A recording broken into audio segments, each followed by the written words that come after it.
पुण्यात्मा, हम परमात्मा की परिभाषा का कह भी नहीं समझ सके आज तक, जब तक ये तत्व ज्ञान हमें प्राप्त नहीं हुआ था। हमें ये तत्व ज्ञानहीन संत ऋषि महर्षि आचार्य शंकराचार्य जो भी भगवान की सतिथि बताते, हम सहर्ष स्वीकार कर लेते थे। पुण्यात्माओं के आंखों में आंसू आते थे भगवान की चर्चा सुनकर, लेकिन वो काल की महिमा सुनाया करते थे और नाम भगवान लेते थे। आत्मा अपने पिता से जब से बिछुड़ी है, ये महाकष्ट उठा रही है। अभी पुण्यात्माओं, आप इस ज्ञान से पूर्ण रूप से परिचित नहीं हुए हो, जिसमें आपकी बुद्धि इतनी मैच्योर हो जाएगी कि आप प्रत्येक संकेत को समझने लग जाओगे, तब आप परमात्मा को अच्छी तरह जान जाओगे। अभी तो आप ऐसी स्थिति में हैं जैसे कोई बालक उठाकर किसी पेन को और कहता है पिताजी ये क्या है, तो पिताजी कहता है कि बेटा ये पेन है। वो कहता है पिताजी कहता पेन है, या दादाजी जो भी जिससे वो पूछ रहा है, फिर कहता वो फिर बताता है ये पेन है।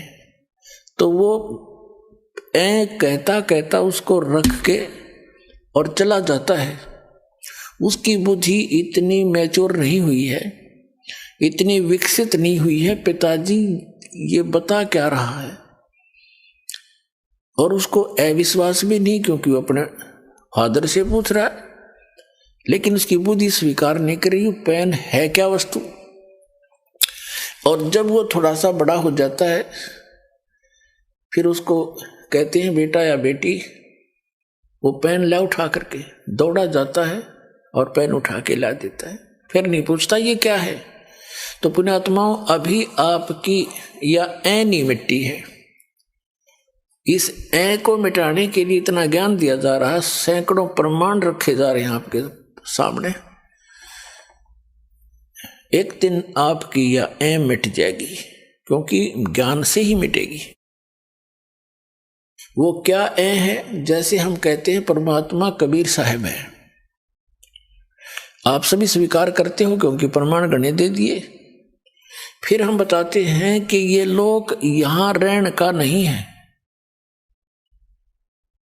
और ये परिवार जिसको आप मानते हो आपका नहीं है। ये परमात्मा के बच्चे आपके संस्कारवश जुड़े हुए हैं, और जो संपत्ति, जो घर मकान कोठी बंगले तुम बनाए बैठे हो, ये आपके नहीं है। लेकिन आप अस्वीकार भी नहीं करते। दास बोल रहा है क्योंकि आप मेरे शब्द के बच्चे हो, जिसे नाद के कहते हैं, और आपको ये अविश्वास भी नहीं है कि गुरुजी गलत कह रहे हैं। लेकिन यह बात आपकी ऐसी स्थिति में है अभी तक, तो एक समय ऐसा आएगा आपको ये अपने नहीं, भगवान के संपत्ति दिखाई देगी, भगवान के ही ये सब जीव दिखाई देंगे। फिर आपकी भक्ति भी दृढ़ बनेगी और आप निश्चिंत भी होगे, क्योंकि मालिक ने प्रत्येक की चिंता है। नौकर का जितना काम होता है नौकर उतना ही कर सकता है। उन बच्चों को जो उस मालिक ने देना है वो नौकर को दे देता है कि आप इनको ऐसे ऐसे सुविधाएं प्राप्त कराओ, तो वो नौकर का उतना ही काम है, वो करवा दे। तो अभी हम मुखिया बनकर काम करा करते, फिर हम एक दास बनकर परमात्मा का जैसा भी जिसका रोल है, एक फिल्म है ये, तो इसमें जिसका जैसा रोल है उसको एक सुचारू ढंग से करें, भगवान से डर के करें, किसी की आत्मा नहीं दुखावे, क्योंकि सब उस मालिक के बच्चे हैं। और इस मन पापी ने डांटे, जरा सा क्रोध होकर मन माने घर में कड़े मचवा दे 1 मिनट में, उसको ज्ञान से और परमात्मा के भय से उसको कंट्रोल करें। तो अब दास तो आपको बता रहा है कि आप यहां बहुत कष्ट उठा रहे हो, आप इस बात से को सुन अवश्य लेते हो, लेकिन ये समझ में नहीं आता कि कष्ट कैसे उठा रहे हैं। कोई समझता है कि मैं बीमार हूं इसलिए कष्ट है मुझे, नहीं। यहां जो मूल कष्ट है जन्म और मरण का, ये भारी रोग है। उसके बाद 84 लाख योनियों में, पशु पक्षियों के शरीरों में पुण्यात्माओं कैर टूट रहा प्राणी पे। अब आप मनुष्य हो और मानव शरीर में ही आप ज्ञान ग्रहण कर सकते हो, और मानव शरीर में परमात्मा ने इतनी सुविधा भी दी है आपको कि आप अपने मकान झोंपड़ी डाल सको, गर्मी सर्दी से बचने के लिए पतले मोटे कपड़े की व्यवस्था कर सको। आप उसको छोड़कर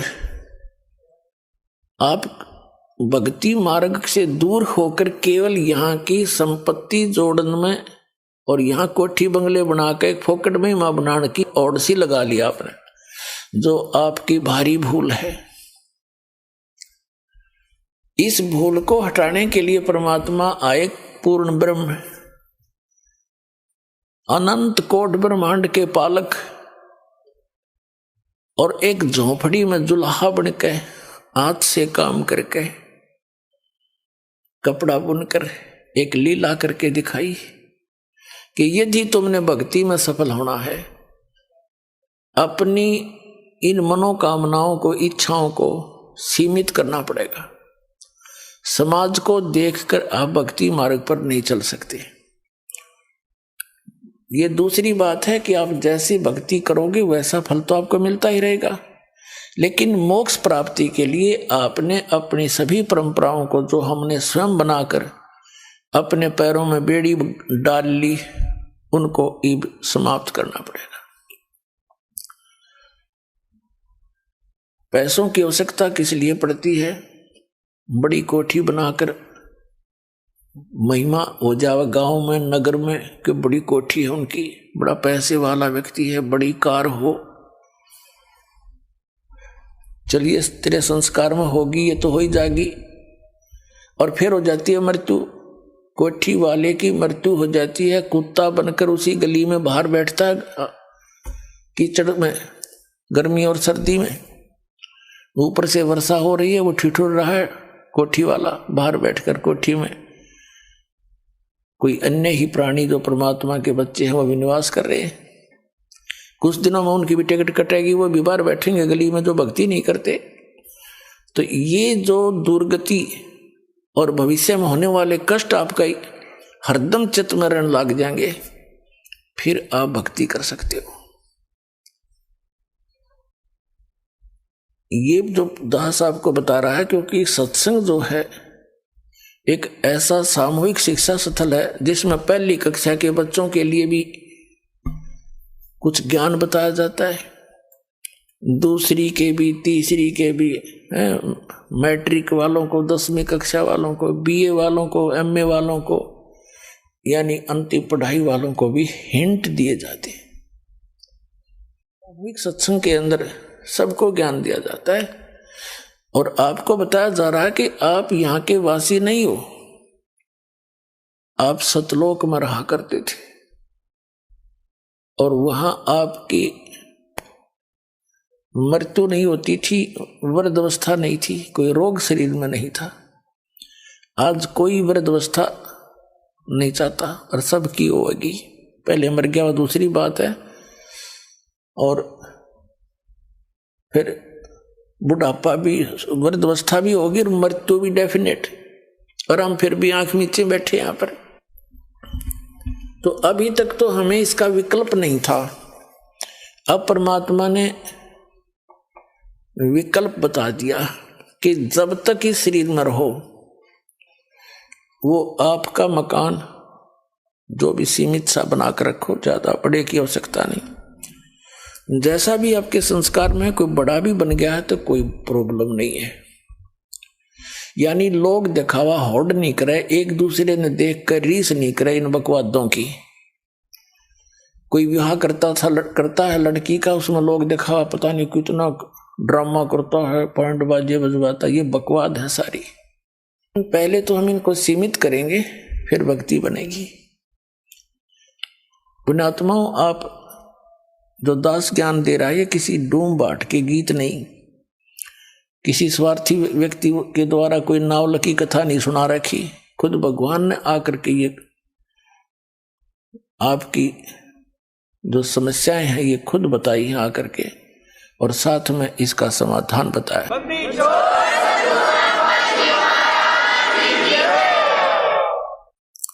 और आप जी ने बहुत दिन हो गए यहाँ कष्ट उठाते ने।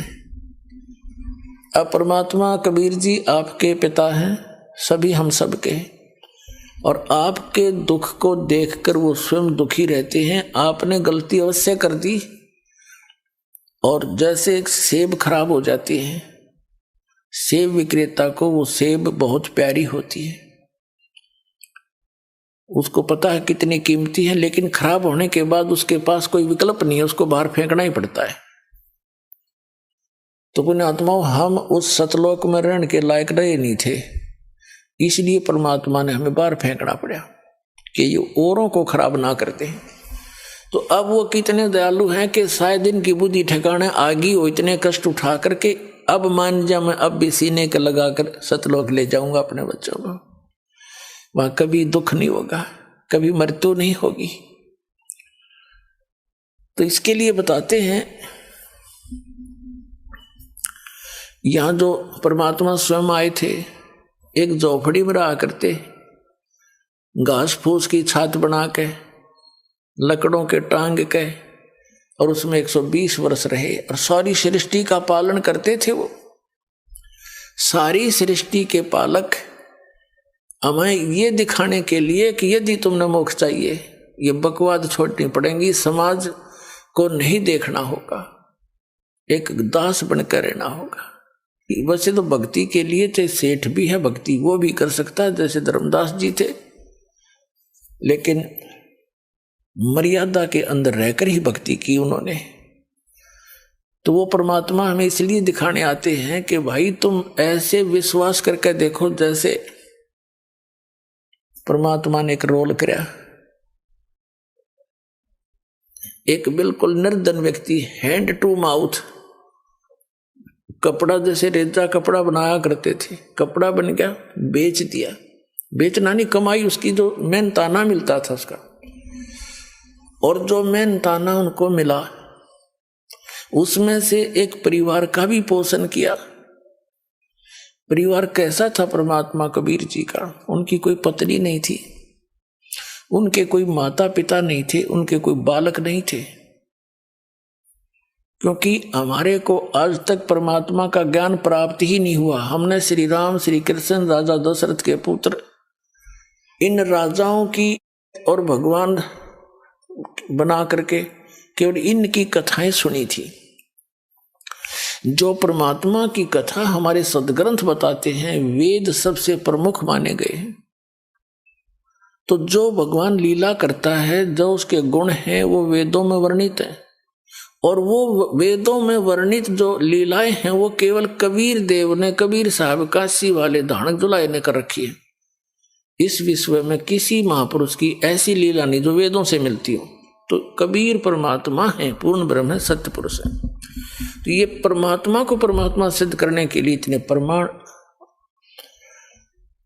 आपके समक्ष बताए जाते हैं। तो उस परमात्मा ने जैसे कपड़ा बनते थे, उनका परिवार कोई नहीं था, उनके मतलब उनके माता पिता या बालक नहीं थे। नीरू नीमा नाम के एक मुसलमान निसंतान थे, पति पत्नी, और कबीर परमात्मा यानी पूर्ण ब्रह्म सत्य पुरुष सतलोक से आकर काशी शहर में लहर तारा नामक एक तालाब के ऊपर, तालाब के अंदर कमल के फूल के ऊपर एक शिशु रूप धारण करके विराजमान हुए थे। नीरू नीमा प्रतिदिन उस सरोवर में स्नान करने के लिए जाते थे। गर्मियों का मौसम था और परमात्मा को सरोवर में कमल के फूल पर पाकर वो फूले नी समाई घर ले आई। फिर परमात्मा ने 25 दिन तक कुछ भी आहार नहीं किया, तो दोनों बड़े चिंतित हुए। विशेषकर नीमा बहुत दुखी हुई और अंत में फैसला कर लिया कि यदि ये बालक मर गया तो मैं भी साथ मरूंगी। तब कबीर परमेश्वर बालक रूप में जो उनके घर पे निवास करते थे, उन्होंने प्रेरणा की भगवान शंकर से। भगवान शंकर अपने शिवलोक से आए साधु रूप बना के। तब नीरू और नीमा से उनकी समस्या का कारण पूछा, क्यों दुखी हो तुम? उन्होंने कारण बताया कि एक बालक मिला है। नीरू नीमा उसी जन्म में पहले एक ब्राह्मण ब्राह्मणी थे। गौरी शंकर और सरस्वती उनका नाम था। गौरी शंकर ब्राह्मण का, पुरुष का, और सरस्वती उस बहन का नाम था, उसकी पत्नी का। मुसलमानों ने उनको जबरदस्ती मुसलमान बना दिया था, जिस कारण से वो अन्य ब्राह्मणों ने समाज से निकाल दिया था। पहले उनको दक्षिणा मिलती थी, वो बंद होगी तो उन्होंने जुल्हे का कार्य शुरू कर दिया था। लेकिन वो भगवान शंकर के दृढ़ पुजारी थे। वो भले ही मुसलमान बन गए थे, लेकिन पूजा वो अपने भगवान शिव की हृदय से किया ही करते थे। वैसे तो यथार्थ ज्ञान आपको जब होगा तो हजरत मोहम्मद जी तो थे, ये भगवान शिव के लोक के एक गण थे, पुण्यात्मा थी। भगवान शिव के लोक से ही आए थे वो भी। मुसलमान धर्म टोटली भगवान शंकर के ही उस गण के द्वारा बताए गए ज्ञान पर, उनके फार्मूलों पर वो अपना भक्ति मार्ग करते हैं। तो भगवान शंकर ने आकर उनसे पूछा साधु रूप में, तब उन्होंने कारण बताया। नीमा ने कहा कि भगवान हमारे कोई संतान नहीं थी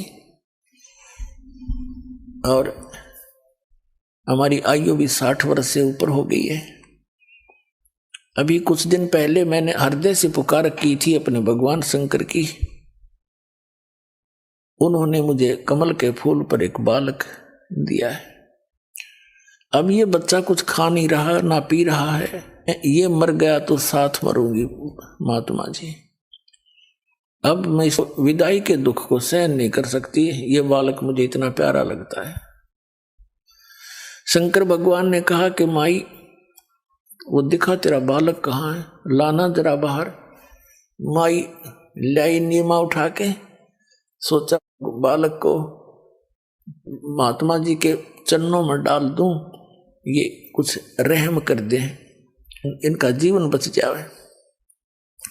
इस उद्देश्य से नीमा ने भगवान शंकर के चरणों में बच्चा डालना चाहा, ऐसे चरणों में रखना चाहा। ऐसे आकाश में उड़ गए भगवान और भगवान शंकर के सिर के बराबर में आके ऐसे स्थिर हो गया हवा में। नीमा ने सोचा कि इस बाबा जी में करामात बहुत घनी, मेरा बेटा उड़ा दिया, हवा में रोक दिया। तब परमात्मा ने कहा कि हे महात्मा जी, इनसे कहो एक कंवारी बछिया ले आवे। उस कंवारी बछिया पर आप अपना हाथ रख देना आशीर्वाद का, वो दूध दिया करेगी। अब भगवान शिव ने जब देखा बालक आकाश में उड़ गया, शिव जी को तो पता था कि कोई मेरा योगदान नहीं है इसके आकाश में उड़ जाने में, और ये बोल रहा है छोटा सा बालक, ये कोई महापुरुष है, सिद्ध पुरुष है। भगवान शिव ने ऐसा किया कि आओ मेरे पास। गोदी में आगे परमात्मा उनके हाथों में आगे, जैसे बालक आ जाता है। फिर भी 2-3-4 बार उनसे बात करी और फिर कहा कि इनसे मैंने जो कहा वैसा करें।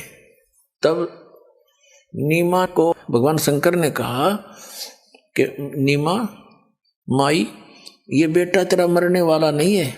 देखो मैंने इसका हस्तरेखा देखी है, इसकी तो बहुत लंबी आयु है। ये जब तक चाहेगा शरीर नहीं छोड़ेगा। तू चिंता ना कर, ये मरेगा नहीं। नीमा ने कहा बाबा जी, महात्मा जी, इन सुखी सांत्वनाओं से मेरा दिल ना डटे। मेरी आत्मा जब मान लेगी जब ये कुछ दूध पी लेगा। तो भगवान ने कहा कबीर साहब ने कि इनको कहो गाय ले आओ कंवारी। तब भगवान शंकर ने कहा जाओ एक कंवारी गाय लाओ नीरू, नीमा के पति से कहा। नीरू गया और कुम्हार से एक ताजा बर्तन लाना, मटका, पात्र, छोटा घड़ा जिसमें दूध निकाला जाया करेगा। अब नीरू गया, एक बछिया ले आया और एक छोटा सा मटका ले आया, छोटा सा, और छोटे छोटे बर्तन जो मुंह लगा के पीते हैं, कप टाइप, मिट्टी के बना करते थे पहले उनको, हमारे यहाँ तो कसोरे बोलते हैं, मिट्टी के प्याले, वो भी ले आए। और परमात्मा के आदेश अनुसार भगवान शंकर जी ने उस बच्चिया की कमर पर आशीर्वाद भरा हाथ मार दिया, लंबे लंबे सतन हो गए और दूध की धार चल पड़ी। वो पात्र साफ करके नीचे रख रखा था, वो भर गया। तो उस प्रकार परमात्मा के प्रतिदिन वो ये दूध पान करने लगे। परवरिश की लीला कबीर परमात्मा की बालक रूप में जब आए थे, कंवारी गाय से हुई थी। ये परमात्मा कबीर जी की जीवनी में लिखा है। और उस परमेश्वर कबीर जी ने जो परमात्मा परम अक्षर ब्रह्म सत्य पुरुष अमर पुरुष जो लीला किया करता है, वो लीला कर रखी थी। उसी के अनुसार वो आदरणीय गरीबदास साहिब जी को मिले थे, जैसे कि आपको सत्संग में सुनाया था सुबह। उनको सचखंड लेकर गए थे, फिर उनके अंदर पूरा ज्ञान भर दिया था भूत और भविष्य का। पहले क्या हुआ था, मैंने क्या क्या लीलाएं की थी, मैं कहाँ कहाँ रहा था। जैसे श्री तुलसीदास जी ने लाखों वर्ष पहले की रामायण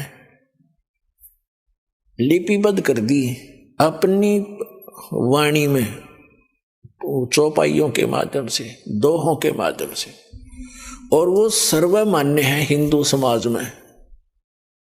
इसी प्रकार आदरणीय गरीबदास साहिब जी ने उस परम अक्षर ब्रह्म की लीला, कबीर परमेश्वर की लीला, उनके द्वारा प्राप्त दिव्य दृष्टि और दिव्य ज्ञान के आधार से अपनी अमृत वाणी में लिख रखी है, जो एज इट इज सर्वमान्य है। जो परमात्मा ने लीला की थी उनसे भी मिलती है, जो कबीर सागर में लिखी हुई है। और जैसे दिव्य दृष्टि जो होती है, इसकी समता होती है, क्षमता, जैसे दूरबीन होती है, दूरबीन, उनकी क्षमता होती है, एक तो 1 किलोमीटर तक का दिखा दे, एक मनमाने आसमान में सैकड़ों किलोमीटर तक या दूर तक का देख सकती है। इसी प्रकार दिव्य दृष्टि और दिव्य ज्ञान की भी अपनी क्षमता हो। तो आदरणीय गरीबदास साहिब जी के पास जो दिव्य ज्ञान और दिव्य दृष्टि थी, वो श्री तुलसीदास जी के दिव्य ज्ञान और दिव्य दृष्टि से कहीं अधिक महत्वपूर्ण और ज्यादा शक्तिशाली थी, अधिक श्रेष्ठ थी। तो आदरणीय गरीबदास साहिब जी ने भी अपनी वाणी में प्रमाण दिया है। तो पुण्यात्माओं, सबसे पहले तो आपको परिचित कराते हैं कि क्या ये लीला कबीर साहब ने की। कंवारी गायों का दूध पिया बचपन में, वो कहाँ प्रमाण है? आपके रूबरू करते हैं पवित्र कबीर सागर के अंदर।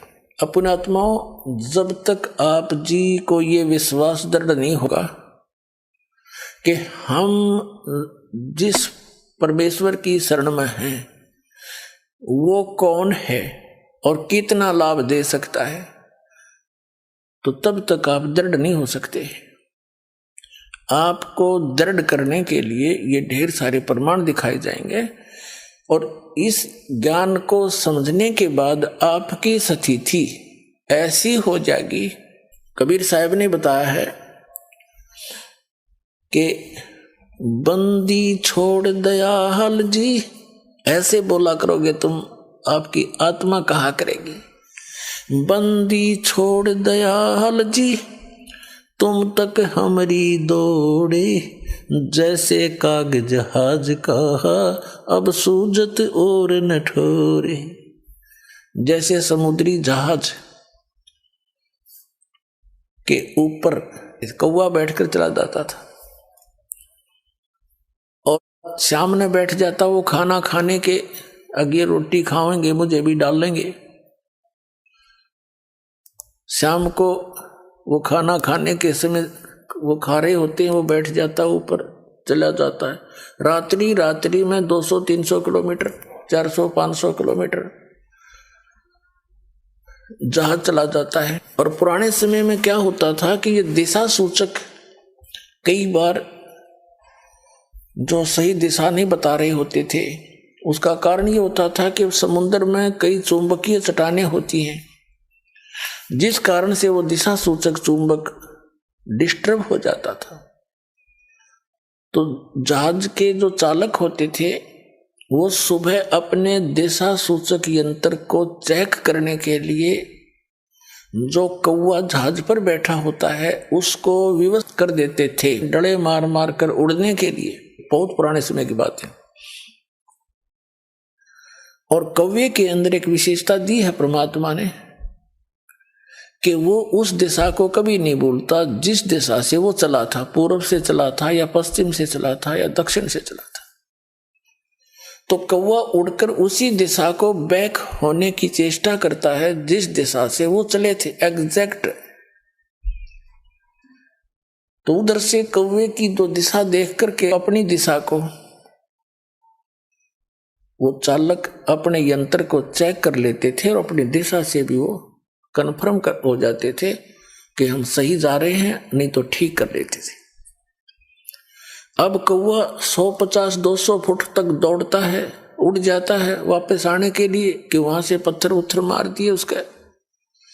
अब उस जहां देखता वहां जल ही जल है, और जल में जहां बैठे वहीं डूब मरे। चारों तरफ देखकर वो वापस कहीं स्थान उसको बैठने का यानी सपोर्ट नहीं मिलता, सब डूबने का स्थान, मृत्यु का स्थान दिखाई देता है। तो वापस आकर के वो जहाज पर ही शरण लेता है और फिर वो चालक उसको कुछ नहीं कहते। तो जिस प्रकार उस जहाज के कौवे को उस जहाज के अतिरिक्त अपनी जीवन रक्षा का स्थान कहीं नजर नहीं आया और वापस में वो जहाज ही आकर ग्रहण किया, जहाज में बैठा और सारा डूब मरण का था। तो परमात्मा कबीर जी कहते हैं जिस समय आप जी को मेरी पहचान हो जाएगी उस समय तो आपकी आत्मा ये पुकार करेगी, बंदी छोड़ दयाल जी तुम तक हमारी दौड़े, जैसे काग जहाज का अब सूजत और न ठोरे। और ठिकाना पृथ्वी पर आपने दिखाई नहीं देगा इस सतलोक आश्रम बरवाला के अतिरिक्त। ऐसी स्थिति कर दूंगा आपकी।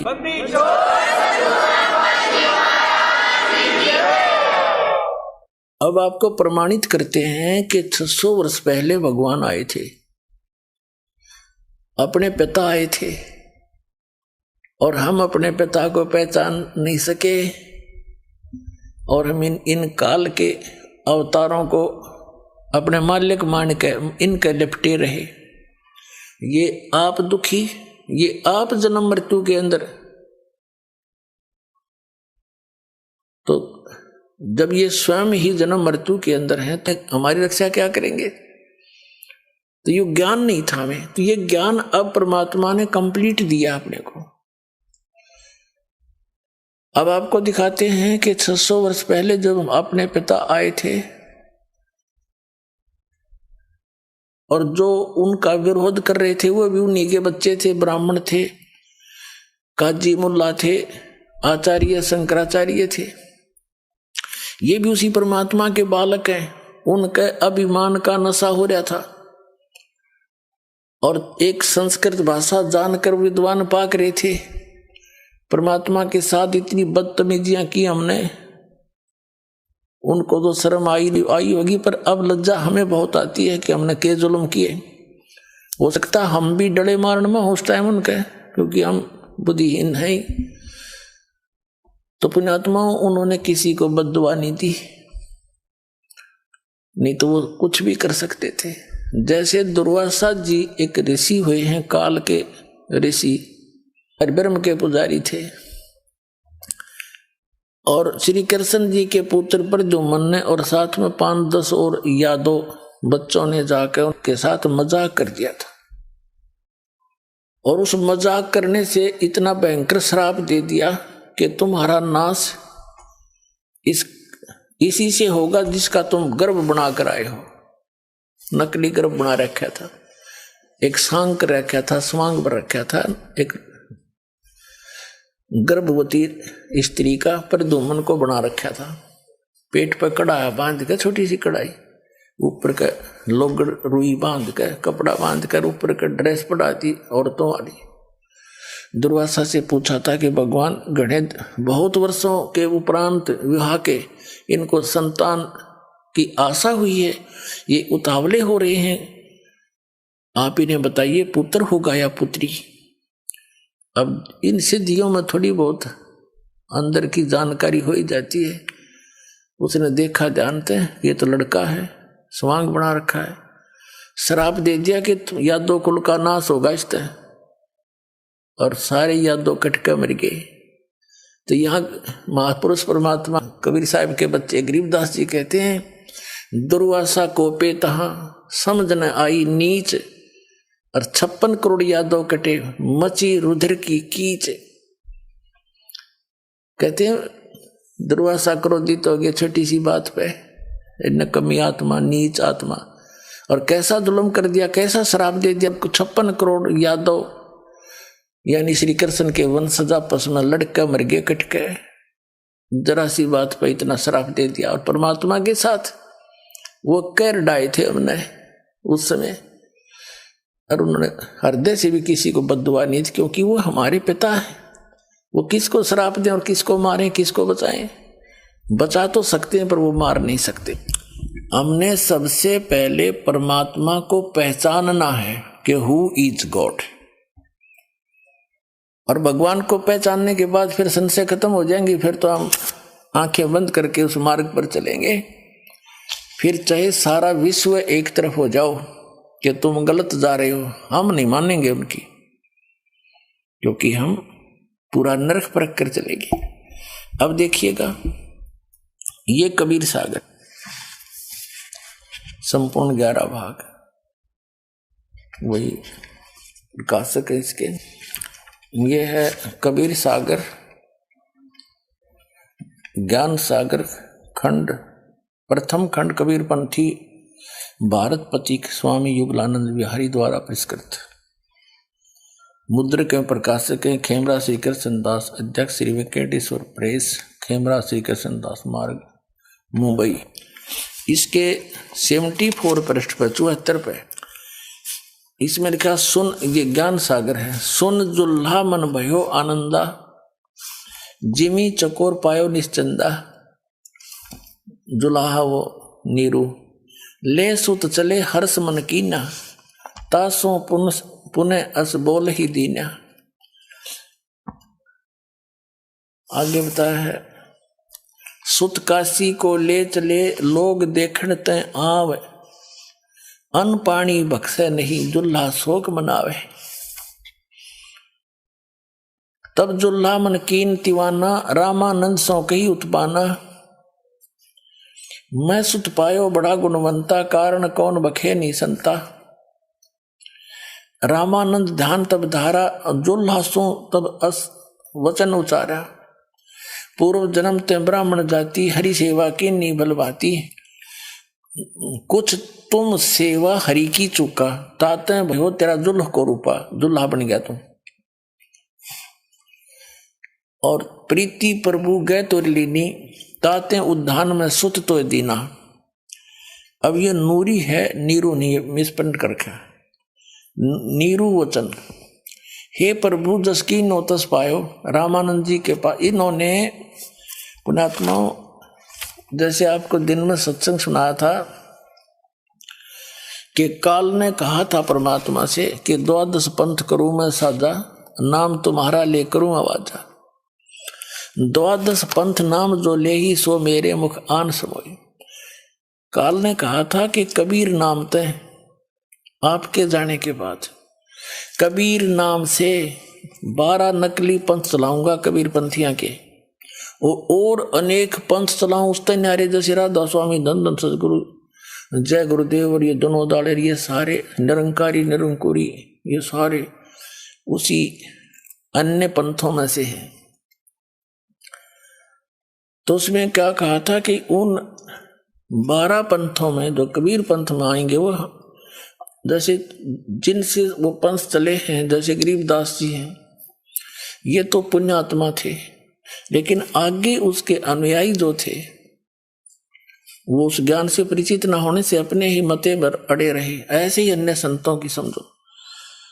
तो उन्होंने जो कबीर पंथी थे, गरीबदास जी से पहले जो 11 पंथी थे, 11 पंथों के मुखिया थे, वो समझ नहीं सके भगवान को, और उन्होंने परमात्मा की इस वाणी में कुछ उनके आने वाले अनुयायियों ने उसमें अपनी बुद्धि अनुसार कुछ परिवर्तन कर दिया। जैसे आप जी को दास ने कथा सुनाई अभी कि परमात्मा जब बालक रूप में आए थे तो 25 दिन कुछ खाया पिया नहीं। उस समय प्रेरणा करी थी शिव भगवान से, वो शिव मंडल से आए, क्योंकि ये 3 लोक के ये यहाँ के प्रबंधक हैं, लेकिन ये देते हैं वर्कडन, जैसा कर्म किया वैसा ही फल मिलेगा। और ये सब कर रहे हैं उस परमात्मा के ही आदेश से, क्योंकि गीता अध्याय नंबर 15 के श्लोक नंबर 16-17 में स्पष्ट किया है, 3 पुरुष बताए हैं, सरपुरुष अक्षर पुरुष। ये तो इनके अंतर्गत जितने प्राणी हैं वो भी नाशवान और ये भी नाशवान। उत्तम पुरुष है तो अन्य 17वें श्लोक में कहा 15वें अध्याय में। और परमात्मा अति उदारत है, ये लोक चर्यम आविश्य विवर्ती अवैश्वर है, जो तीनों लोकों में प्रवेश करके सबका धारण पोषण करता है, वो है सबका मालिक। जैसे संसार रूपी उल्टे लटके हुए वृक्ष की जो मूल हैं वो सबका पूरे वृक्ष की धारण पोषण करता है, तो मूल रूप सारे संसार की जड़ पूर्ण परमात्मा कबीर जी हैं, वो परम अक्षर परम है। तो सबका जैसा यथा उनका आवश्यकता है उनको देने वाला संस्कार वश वही है, लेकिन ये प्रबंधक है यहाँ के। आपको पवित्र बाइबल में भी प्रमाणित किया था कि यही 3 जो देवता है फरिश्ते, यही पूरे अपने आत्मा तो वही है परमात्मा की, ये सबको संभालते हैं। तो शिव आए थे शिवपुरी से, तो गरीबदास मात जी के माध्यम से कबीर परमात्मा ने कहा था कि मैं अपनी वाणी का पुनः प्रकाश कराऊंगा। तब तक काल कबीर पंथ में घुस के काल के दूत और अपनी बुद्धि अनुसार कबीर सागर में कुछ परिवर्तन भी कर देंगे, और तो भी उसकी पुनरावृत्ति, उसकी अक्षी पूर्ति गरीबदास जी द्वारा पुनः यथार्थ ज्ञान प्रकट करवा के परमात्मा ने कराई थी। और उनके बाद क्योंकि गरीबदास जी के द्वारा भी परमात्मा ने निर्णायक ज्ञान नहीं दिया, उसमें भी ऐसे कोड वर्डों में दे रखा जो इस दास ने ही समझा है या गरीबदास ने समझा था, वो बताया नहीं किसी को। तो गरीबदास महाराज जी की जो वाणी है वो भी इस दास के ही समझ में आई है, इसी कबीर भगवान की कृपा से। तो उसको अब जो सारा कुछ अज्ञान हटाना था, अब इस दास के माध्यम से ही करवाना था भगवान ने। तो इन सब ग्रंथों को दास को समझाया कबीर परमेश्वर जी ने, और सब प्रमाण आपके रूबरू करके आपको भगवान पहचानवा दिया, पहचान बता दी कि कबीर साहब भगवान है। देखो यहाँ यहाँ लिखा है, और जिनको आप जिस सत्य मानते रहे हो वही लिखा है। तो इससे हमें ये आसानी से समझ में आ जाएगा। तो यहाँ इन्होंने थोड़ी सी गड़बड़ी की है, तो इन्होंने कैसे लगा दिया, इनके ये तो समझ में आया नहीं वो दूत कौन था। जैसे परमात्मा ने भी बोला था कि आप तो भगवान के दूत हैं, तो इस कारण से नीरू नीमा ने वो सुन लिया था कि बच्चा बोल रहा था ये भगवान का दूत आया है। परमात्मा तो जानी जान थे कि शिव जी हैं, लेकिन वो बताना नहीं चाहते थे, ना वो अपना भेद देना चाहते थे। तो उन्होंने कबीर पंथियों ने ये सोचा कि कोई पूछेगा वो कौन था बाबा जी, संत दिखाओ तुम कैसी बात करते हो। उन्होंने रामानंद जी से जोड़ दिया कि स्वामी रामानंद जी के पास नीरू गया जब उसके बच्चे ने जो जल पर मिला था कमल के फूल पर कुछ खाया पिया नहीं, तो रामानंद जी के पास गए। रामानंद जी एक बड़े वेदों गीता पुराणों के मर्मज्ञ माने जाते थे और बचपन से ही भगवान के चरणों में लगे हुए थे। जब परमात्मा आए उस समय वो 99 ईयर ओल्ड थे, 99 वर्ष के हो चुके थे। तो रामानंद जी से जोड़ दिया इन्होंने कि कोई पूछेगा तो रामानंद जी से बात करी थी। यहाँ चर्चा रामानंद जी के, लेकिन कथा जो की तो है कि कंवारी गायों के दूध से मालिक की परवरिश हुई थी। ये हमने निर्णय करना है, निष्कर्ष ये निकालना। ये देखिएगा, हम पढ़ रहे हैं कबीर सागर ज्ञान सागर में 74 पृष्ठ पे। अब हम यहां आगे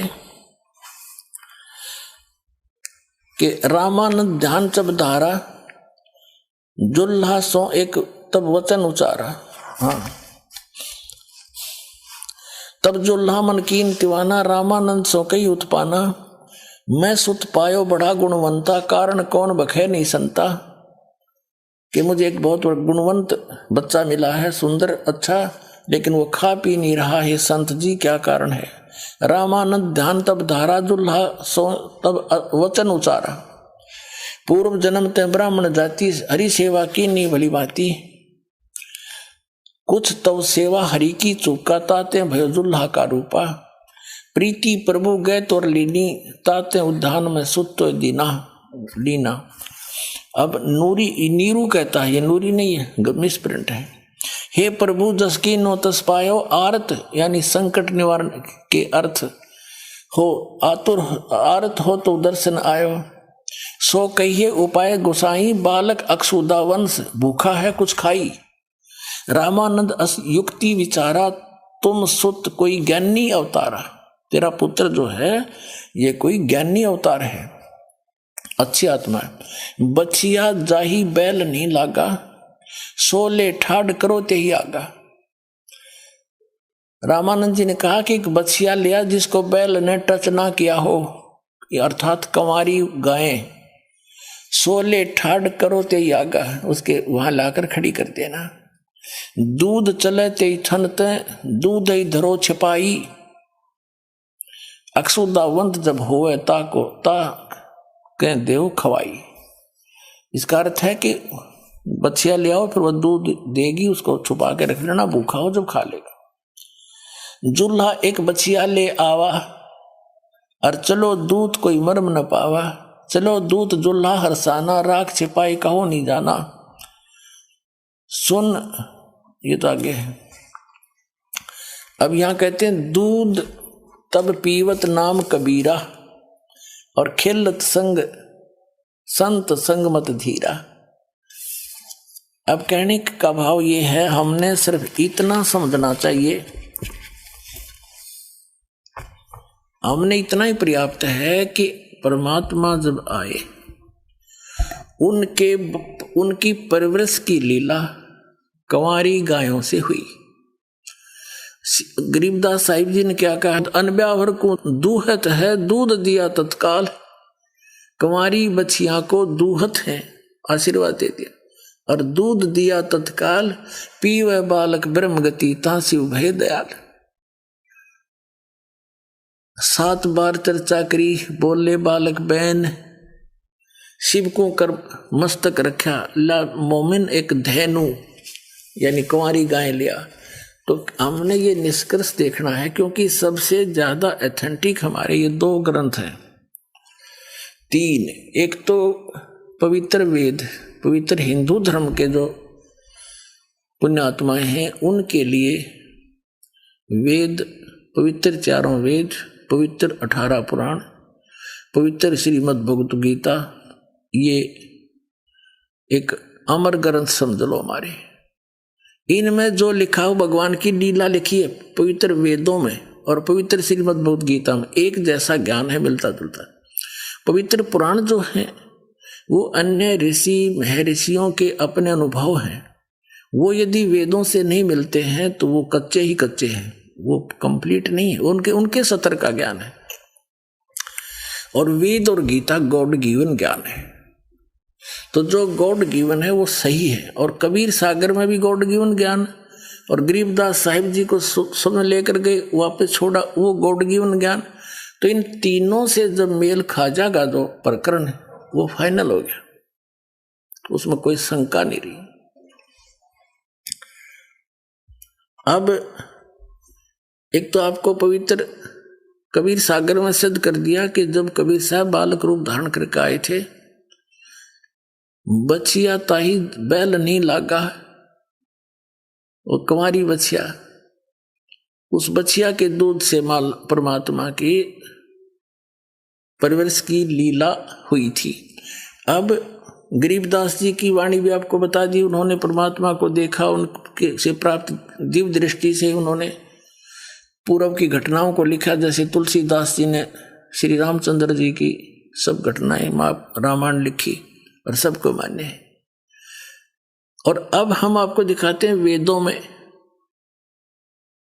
कि वेदों में परमात्मा के गुण हैं, वो कैसी लीला करता है। और आंखों देखा उन महापुरुषों ने कि हु इज गॉड, तो हमने परमात्मा को पहचानना है कि कौन है वो भगवान जो हमारे संकट को दूर कर सकता है, जन्म और मृत्यु के रोग से हमें बचा सकता है, और हमारे ऊपर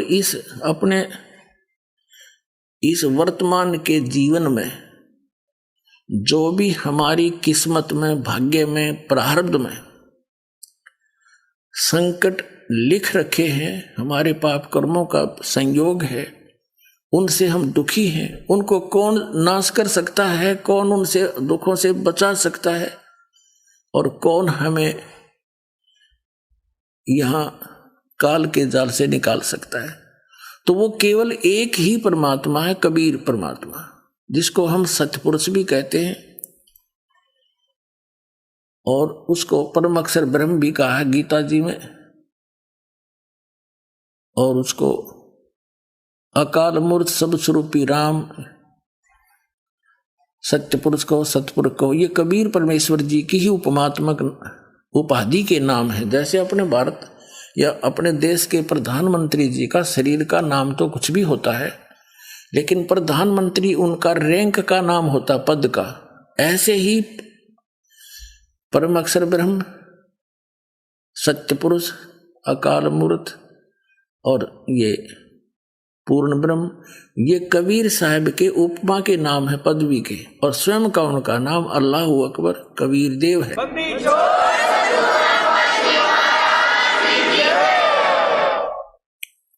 अब आपको दिखाते हैं पवित्र वेदों में, पवित्र वेद परमात्मा की महिमा का गुणगान करते हैं। और कबीर परमेश्वर जी ने 600 वर्ष पहले कहा था, वेद मेरा भेद है, मैं ना मिलूं वेदन के माही, और जौन वेद से मैं मिलूं वो वेद जानते नहीं। परमात्मा ने 600 वर्ष पहले कहा था कि ये वेद, चारों वेद मेरा भेद है, मेरी ही महिमा बताते हैं। लेकिन इन वेदों में ऋग्वेद, यजुर्वेद, सामवेद और अथर्ववेद, इन वेदों में मेरे पाने की, तुम्हें पूर्ण मोक्ष प्राप्त होने का विधि नहीं है। तो इसलिए इन वेदों में वर्णित विधि से मेरी प्राप्ति नहीं हो सकती, लेकिन वेद गुणगान मेरा ही कर रहे हैं। तो पुण्यात्मा हु इज गॉड अब पता लग जाएगा। देखो, ये ऋग्वेद है, मंडल 9 और 10 इकट्ठा ही अनुवादित है। ये कहां से छपा है? सार्वदेशी कार्य प्रतिनिधि सभा, महर्षि दयानंद भवन, रामलीला मैदान, नई दिल्ली। और ये इसके अनुवादक हैं। मुद्रक हैं Prince offset printers 1510 Pataudi house, Daryaganj, नई दिल्ली से। पुण्यात्माओं, एक सबसे बड़ी आश्चर्य की बात है कि इन वेदों के अनुवाद करता है महर्षि दयानंद सरस्वती जी के चेले और महर्षि दयानंद स्वयं। और ये सभी मानते हैं परमात्मा निराकार है, किसी एक स्थान पर नहीं रहता, वो तो सर्वव्यापक कण कण में विद्यमान है। ये तो उनका अपना अनुभव है और वेदों को वो सत्य मानते हैं। अनुवाद भी उन्होंने कर रखा है। यदि ये दास अनुवाद करता, ऐसे ही करना था, इससे भी अच्छा करना है, लेकिन ये लोग आपको इस बात से भ्रमित कर देते कि रामपाल संस्कृत नहीं जानता, इसने वेदों के अनुवाद करने का पता नहीं। तो ये बात आपके भी कुछ कुछ अवश्य विश्वास में आ जाती कि ये तो हो सकता है। और यही बिजली गिरी रही आज तक। जब परमात्मा आए थे कबीर जी, वो सारा ज्ञान बताया करते थे। हम ही अलख अला हैं कुतुब गोस और पीर, गरीबदास खालिक धनी हमरा नाम कबीर। ए स्वामी सृष्टा में सृष्टि हमारे तीर, दास गरीब अधर बसूं मेरा नाम कबीर। तो और कबीर साहब कहा करते, ये ब्रह्मा विष्णु महेश नासवान है, इनकी जन्म मृत्यु होती है, इनकी पूजा से तुम्हें मोक्ष नहीं हो सकता, और ये तुम्हारे भगवान देवता तुम्हारे संकट का निवारण नहीं कर सकते, ये अपना ना कर सके।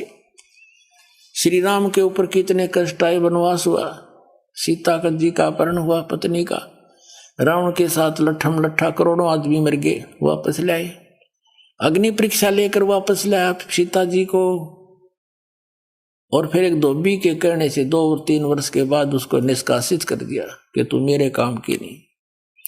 बच्चे कहीं गर्भवती पत्नी को घर से निकाल देना एक बुद्धिमान व्यक्ति के काम है। भाड़ में जाए सी मर्यादा, क्या मर्यादा हुई जब स्वयं हजारों व्यक्तियों के सामने परीक्षा लेकर ले अग्नि में, यदि अग्नि में जल गई तो कलंकित है, अग्नि नहीं जलाई तो तू सोने जैसी है, निष्कलंक है। और नहीं जली थी सीता माता, और फिर भी एक धोबी के कहने थे, और उसको निकाल दिया कि मैं लोगों की जो है इन व्यंग का सामना नहीं कर सकता। कोई बात हुई या फिर क्या, किसा तो न्यायकारी राजा था और किसा भगवान था। तो पुण्यात्मा, और फिर श्री कृष्ण जी के देख लो, जेल में जन्म हुआ, मामा दुश्मन हो गया, कदे जरा सिंह लट सेना लेकर आया, कदे कोई काले बना चढ़ाई कर दी, और अंत कैसा हुआ श्री कृष्ण जी का, कलेजा मुंह को आ जाओ, जो उनकी पढ़ कर देख लो आप। सारा परिवार उसके उनकी आंखों के आगे कट कर मर गया, पोते पाते जी न देख देख कर फूले नहीं समाओ थे, शांति से रह रहे थे, बड़ा मेरा खानदान चल गया, सामने कुलनाश हो गया उसका। तो परमात्मा कहा करते, जिनकी तुम पूजा करते हो ये अपने भी प्रारब्ध में परिवर्तन नहीं कर सकते, वो मैं हूं, वो परमात्मा। परमात्मा कहा करते, हम ही अलखला है कुतुब गोस और पीर। ये सृष्टि सृष्टा में हम, सृष्टि हमारे तीर, दास गरीब ऊपर रहता हूं, अदर बसूं ऊपर ऊर्ध्व स्थान पर, मेरा नाम कबीर, अवगत सत कबीर। तो उस समय इन संस्कृत भाषा के ज्ञाताओं ने इसी बात से हमें भगवान से दूर रखा कि कबीर साहब एक जुलाहा वर्ण में प्रगट है और ये शिक्षा ग्रहण नहीं कर सका। ब्राह्मण ही एक वर्ण शिक्षा ग्रहण करने का अधिकारी था, संस्कृत के पढ़ने का, और नहीं पढ़ सकते थे। और वो ब्राह्मण लोग, गुरु लोग कहा करते थे, ऋषि आचार्य शंकराचार्य, के कबीर झूठा है, ये क्या जाने सदग्रंथों, वेदों और पुराणों और गीता के गूढ़ रहस्यों को, और ये तो संस्कृत भाषा में लिखे। तो प्रत्येक आदमी के, उनके शिष्यों के भी ये पक्की होगी, कबीर साहब वेद नहीं जान सकते, यही फेल हो गए। अरे भगवान थे वो, इतना सुख दिया करते, 64 लाख से सोए थे, वैसे नहीं हुए, सबको सुख दिया था जब 64 लाख उनके चरणों में आए थे 600 वर्ष पहले। 64 लाख से ना कोई मीडिया था, ना कोई ऐसी पुस्तकें थी जो लिख के भेज दिया करते थे। तो उनको सबको आशीर्वाद दे देकर अपने शरणों में लगाए, उनको भक्ति से चार्ज किया परमात्मा ने, वाणी सुना सुना के ज्ञान दिया, उनके दुख दूर किए। तो उस दृष्टिकोण से तो मानने थे कि कबीर जी में कोई शक्ति है, लेकिन यह दिमाग में ना चढ़ेगी भगवान है। और जब तक भगवान नहीं मान लेंगे कबीर साहब को, हम पार नहीं हो सकते। तो अब कबीर साहब को भगवान ही सिद्ध करने के लिए दास को इतना प्रयत्न करना पड़ रहा है, इतने प्रमाण दिखाने पड़ रहे हैं। तो उस समय इनकी दाल गल गई कि कबीर साहब संस्कृत नहीं जानता, और अब भी ये यही बिजली डाल देते तो ये प्रमाण नहीं मिलते हमारे को। इन्हीं के कर कमलों से लिखवा दिए दाता ने, इनकी बुद्धि पर पत्थर गिर दिया, ना यहाँ भी बिगाड़ कर देते, ना सारे ग्रंथों में नाश करे। वेदों में जगह जगह इन्होंने बैठा रखा है, अनुवाद सही नहीं कर रखे, लेकिन ये चंद श्लोकों में ऐसा अनुवाद करा दिया दाता ने जैसा वो चाहते थे कि मेरे बच्चे फिर तो पहचान ही लेंगे मुझे, फिर तो इन नकलियों के सामने कोई ऑप्शन नहीं रहेगा आपको बरगलाने का। इसलिए ये करवाया दाता ने। अब दिखाता हूं आपको। अब हम आपको दिखा रहे हैं ऋग्वेद, ये ऋग्वेद, और आपको अभी दिखाई दिया था ये कहां से प्रकाशित है और कौन इसके भाषा करने अनुवादक हैं और कहां से छपी है।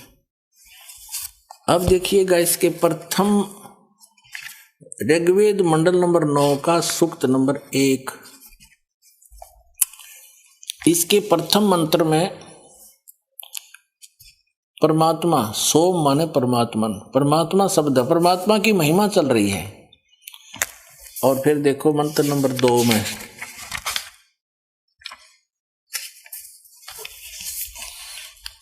मंत्र नंबर 2 में, ऋग्वेद मंडल नंबर 9 सूक्त 1 मंत्र 2 में, हे परमात्मन आप, ठीक है। तीसरे में भी हे परमात्मन, चौथे में भी हे परमात्मन, पांचवें में भी हे परमात्मन, यही, और इसके छठे में भी हे परमात्मन। अब सातवें में इनका याद आ गया, अरे परमात्मा तो हमने निराकार बता रखा है, तो सारा परमात्मा की और आगे साकार सिद्ध हो रहा है। तो यहां उन्होंने पुरुष लिखना शुरू कर दिया 7वें में, और फिर 8वें में उस पुरुष को यहां ना लिखा, उस परमात्मा को यहां लिखना था। उस परमात्मा को उग्र गतियां प्रेरणा करती है, यानी और भासमान शरीर को वह पुरुष प्राप्त होता है। पुरुष माने परमात्मा। अब पुण्यात्माओं, ये इतना अड़ंगा अड़ा दिया इन लोगों ने, अज्ञान कर दिया, आपके हृदय में भर दिया अज्ञान ठोक ठोक के, और हजारों वर्षों से हम ये लोक वेद नावल सा पढ़ते आ रहे थे। अब उस पुराने रंग को हटाने के लिए पहले तो रेग मारा कर पेंटर, और फिर ओरिजिनल पेंट करता है। तो पहले दास चाहता है कि आपके हृदय में जो अविश्वास भरा हुआ है कि कबीर भगवान नहीं हो सकता, और जिनको आप में ऋषि मान्या करते, जिन ग्रंथों को आप सही मानते थे, उन्हीं में से दिखाना पड़ेगा कि पुरुष माने क्या है, ये क्या मानते हैं। पुरुष माने तो सीधा ही है परमात्मा होता है। जैसे गीता जी अध्याय नंबर 15 के श्लोक 16 और 17 में 3 पुरुष हैं, एक सर पुरुष यानी सर भगवान, एक अक्षर पुरुष अक्षर भगवान, और तीसरा उनसे अन्य है उत्तम पुरुष, पुरुष कहो ब्रह्म कहो। लेकिन यहां पुरुष माने पूर्ण परमात्मा की तरफ संकेत है। एक यजुर्वेद है, और इसी आर्य समाज के प्रवर्तक महर्षि दानंद जी का ही अनुवादित है ये।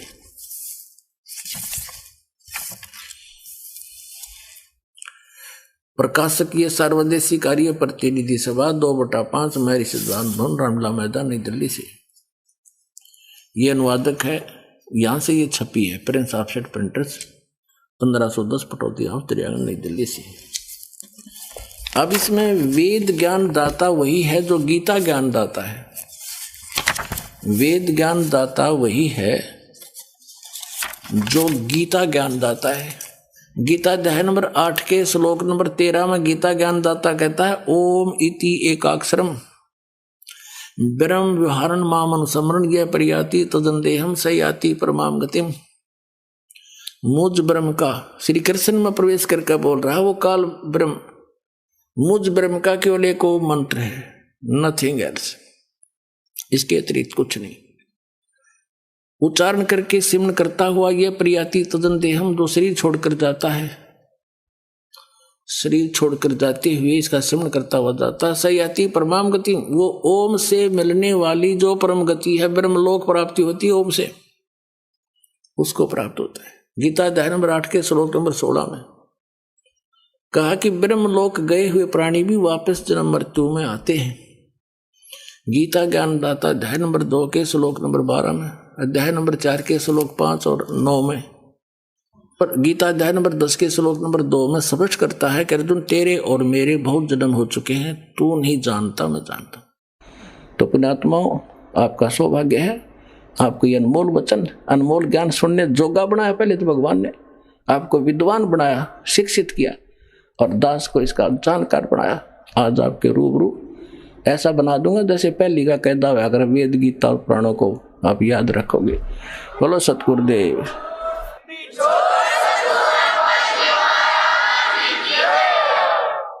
तो अब आपको कुछ भक्तों के अनुभव सुनाएंगे, जिनको परमात्मा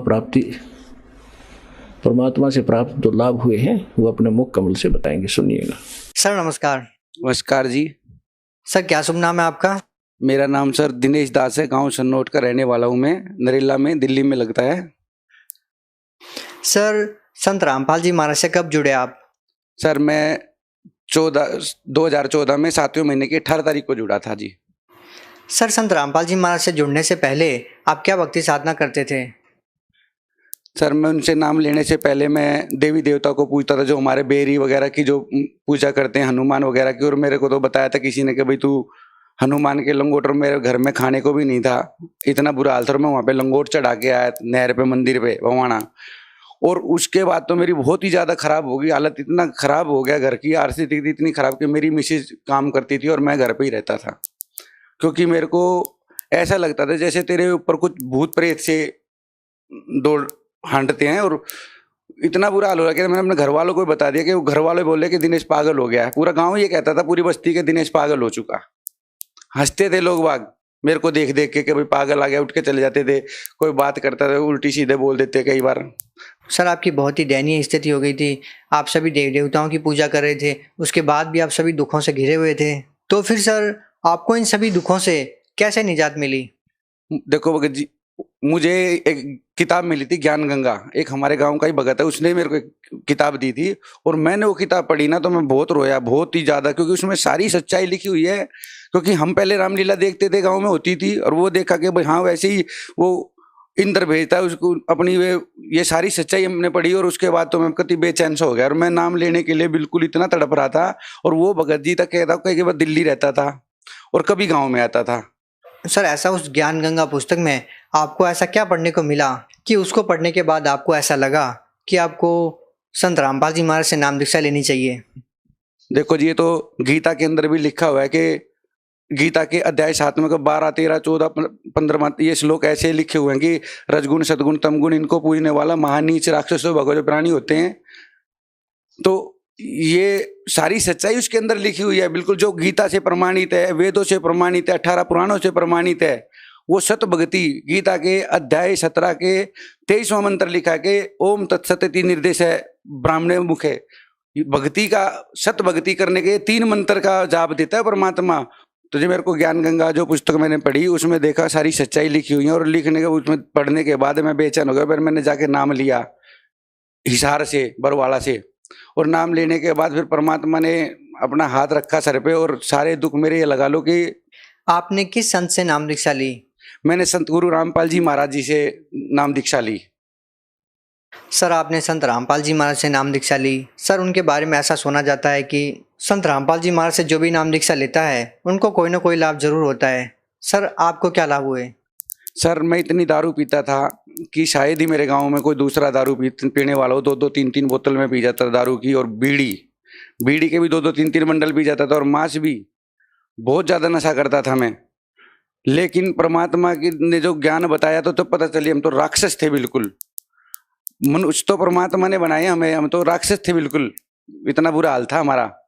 लाभ जी बहुत लाभ हुए, मेरे पथरी थी और मैंने परमात्मा सतगुरु रामपाल जी महाराज जी से एक ही बार एक अर्ज की थी और उसी दिन ही मेरी पथरी रात को ही साफ होगी, पता भी नहीं चला कि पथरी कहाँ गई कहाँ नहीं। सनोट में 3 स्टूडियो हैं, जबकि सबसे ज्यादा काम मेरे पास ही रहता है क्योंकि सनोट का ही रहने वाला हूँ। और सबको पता है पहले फोटोग्राफरी करता था मैं, पर लेकिन बहुत दारू पीता था, बहुत दारू वगैरह नशा बहुत ज्यादा करता था, लेकिन अब मैं कभी छूता भी नहीं, उनके पास भी नहीं खड़ा था जो दारू पीने। सर जैसा कि आपने बताया कि पहले आप बहुत नशा करते थे, संत रामपाल जी महाराज से नाम दीक्षा लेने के बाद आपने नशा त्याग दिया, तो सर ऐसा संत रामपाल जी महाराज ने आपको ऐसा क्या ज्ञान बताया, ऐसी क्या जड़ी बूटी दी कि आपने उनसे नाम दीक्षा लेने के बाद नशा छोड़ दिया?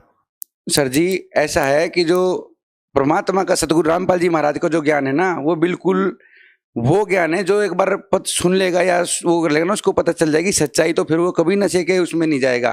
क्योंकि परमात्मा सारी बात एकदम सच बताते कि दारू पीने से क्या होता है, बीड़ी पीने से क्या होता है। मेरा छोटा भाई है, उसको उसकी मिसेज ने दवाई भी दिला ली लेकिन नहीं दारू छोड़ता, और मेरे को कभी किसी ने दारू नहीं दिला। मैंने परमात्मा का सत्संग सुने थे, सत्संग सुनने से ही इतना लाभ हो गया कि हमने उसी दिन दारू बीड़ी मांस मिट्टी सब छोड़ दिया बिल्कुल। और हमारे घर वाले भी ये सोचते हैं कि भाई ऐसा ये हो कैसे गया, वो तो कहते हैं कि तूने क्यों छोड़ दिए, ऐसे हमारे घर वाले कहते हैं कि वो तो कहते हैं कि अनुपासना कर्म का नहीं, हम सत भक्ति कर रहे हैं। मैं तो उनको समझाता हूँ वो लेकिन मानते नहीं, क्या करें। सर जैसा कि अभी आपने अपने भाई के बारे में बताया कि वो ट्रीटमेंट लेने के बाद भी नशा नहीं छोड़ पा रहे हैं, सरकारें भी नशा मुक्ति के लिए बड़ी बड़ी योजनाएं लेके आती है, नशा मुक्ति केंद्र खोलती है, उसके बाद भी लोग नशा नहीं छोड़ पाते। लेकिन संत रामपाल जी महाराज से जो भी नाम दीक्षा लेता है वो उसी वक्त से नशा छोड़ देते हैं। देखो जी, नशा तो परमात्मा ही ये बताते बिल्कुल सच्चाई कि नशा करने से क्या क्या हमारे होते हैं, हमारे जन्म कितने खराब होते हैं, इतने कर्म खराब होते हैं, और फिर काल हमारा क्या हाल करता है लक 84 में डाल के। ये तो परमात्मा ही बताते हैं सच्चाई बात के भाई क्या होता है, मनुष्य जन्म किस लिए मिला था और नशा करके हम इसको व्यर्थ में गवा दें तो बिल्कुल ही ये लगा लो जिसने सत भक्ति नहीं करी परमात्मा से लेके तो उसका जीवन तो बिल्कुल वेस्ट है बिल्कुल। सर देखिए, आप बार बार संत रामपाल जी महाराज को परमात्मा कहकर पुकार रहे हैं। सर अभी वो जेल में है, उसके बाद भी आप उनको परमात्मा कह रहे हैं, सर ऐसा क्यों? देखो जी, ऐसा सर जी, अगर हीरा पैरों में आ जाए तो ये नहीं कि हीरो की कीमत खत्म हो जाती है। परमात्मा तो परमात्मा ही है, उनको किसी को पर्व देने की जरूरत नहीं। इतनी संगत उनकी प्रूफ जिंदा है कि भाई हिसार में जब भी तारीखें होती हैं हजारों की 10-10 15-15 हजारों की तादाद में, तो कई बार तो लाखों लाखों पहुंच गए भगत। उनको सुख हो है तब पहुंचते हैं, ना तो कौन निकलता है इतनी बड़ी गर्मी में घर से। जिनको सुख होगा वही निकलेंगे, जिनको ज्ञान है वो निकलेंगे, ना तो कौन है ऐसा जो गर्मी में हांडेगा ऐसे गर्मी में मरता। सर जैसा कि आपने कहा कि संत रामपाल जी महाराज अपने शिष्यों को बहुत सारे सुख प्रदान करते हैं, इसीलिए वो हिसार उनके दर्शनार्थ आते हैं। सर संत रामपाल जी महाराज अगर अपने भक्तों को लाभ दे रहे हैं तो सर आखिर वो जेल में क्यों है, वो क्यों नहीं जेल से बाहर आ जाते? देखो जी, ये तो औरों के देखने की दृष्टि में कि परमात्मा जेल में है और मालिक तो जेल से ही बैठे बैठे सब कुछ चला रहे हैं, सारे ब्रह्मांड चला रहे हैं बिल्कुल। एक एक भगत को वो सुख दे रहे हैं जो कभी सोची भी नहीं होगी हमने, ये भी नहीं सोचा होगा कि ऐसा भी हो सकता है, वो हमारे साथ हुआ है। ऐसी परमात्मा का सतगुरु रामपाल जी महाराज की शक्ति है जिसको कोई सोच भी नहीं सकता, इसको वो ही समझ सकता है जो भक्ति करेगा, 4 महीने कम से कम करेगा ना, तो उसको अपने आप पता चल जाएगी वाक्य में सच्चाई भक्ति परमात्मा ये सतगुरु रामपाल जी महाराज जी हैं। सर आप भगत समाज को क्या संदेश देना चाहते हैं? मैं भगत समाज को यही संदेश देना चाहूंगा कि भक्ति सत भक्ति से हम जुड़े रहे और औरों को भी बताए जो भी नशा करते हैं, जो भाई जो दिन रात काम के पीछे ही लगे रहते हैं, बैल की तरह जिन्होंने जिंदगी बना ली, बस में भी सोते रहते हैं। हमने कई बार देखा है, कई बार हम तारीख पे जाते हैं, सुबह उठ के आए हैं घर से और आते ही हाथ में टिप्पण और बस में खाना खा रहे हैं। उनका इतना बुरा हाल कर रखा है इस काल ने, जो कि उनको बिल्कुल चैन नहीं लेने दे रहा। रात दिन रात मंडे रहते हैं, काम के चक्कर में पागल हुए, ना नींद पूरी होती उनकी, ना खाना भी टाइम से बेटाइम हुआ रहता है, उनका बुरा हाल हुआ रहता है। तो वे परमात्मा का सत्संग देखें और सत्संग देखने से उनको पता चलेगी कि वो अब तक जो जी रहे थे वो कोई जीना थोड़ी था।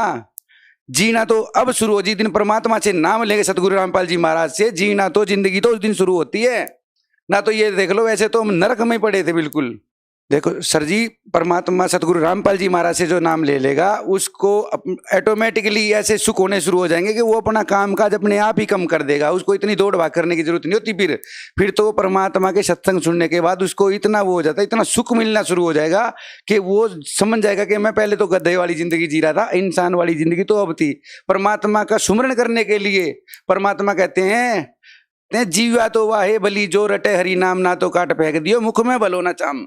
तो ये परमात्मा की जो ये जीव अब जो हमारी मनुष्य जन्म में जो जीव मिली हुई है, इस जीव का अभी फायदा है, ना तो फिर पशु बन जाएंगे, फिर इस जीव का कोई वो नहीं होगा, फिर हम किसी से बता भी नहीं सकते हमारे ये दुख हो रहा है, या हमें प्यास लग रही है, या हमें भूख लग रही है, या हमारे बच्चे भी हमारे। तो परमात्मा की भक्ति, सत भक्ति करो। सतगुरु रामपाल जी महाराज जी से नाम दीक्षा लेके और भक्ति शुरू करो और फिर देखो अपने सुख। सर, जो लोग संत रामपाल जी महाराज से जुड़ना चाहते हैं वो उनसे नाम दीक्षा कैसे ले सकते हैं? सतलोक आश्रम बरवाला भी बंद है, संत रामपाल जी महाराज अभी जेल में है, तो सर उनसे नाम दीक्षा कैसे ली जा सकती है? उनकी नाम दीक्षा लो, टीवी में सत्संग आता है, सत्संग में नीचे हेडलाइन आती है, नंबर आते हैं, और ज्ञान गंगा पुस्तक में भी है। अपने स्टेट वाइज क्षेत्रों में नामदान खुले हुए हैं, अपने नाम लो बिल्कुल और भक्ति करो और देखो उनके सुख। परमात्मा कहते हैं जब कांटा पैर में लगा होगा तो जूते कैसे पहनोगे, जब तक वो कांटा नहीं निकलेगा तो जूता कैसे पहन सकते हैं। और परमात्मा कहते हैं कि जूता पहनने के बाद बेटा फिर कांटा नहीं लगेगा, ये राम नाम का जो जूता तेरे को पहना दिया उस जूते को पहन रखो, इसको उतारना मत और फिर देखो अपने खूब चलो, तुम्हारा कोई कांटा नहीं लगेगा। बहुत बहुत धन्यवाद सर आपका। सतगुरु रामपाल जी महाराज जी की जय। और भगत जियो, मैं यही कहता हूँ कि भाई सत भक्ति करो, परमात्मा का सत्संग सुनो और देखो और उसमें फिर भक्ति करो। सत साहिब।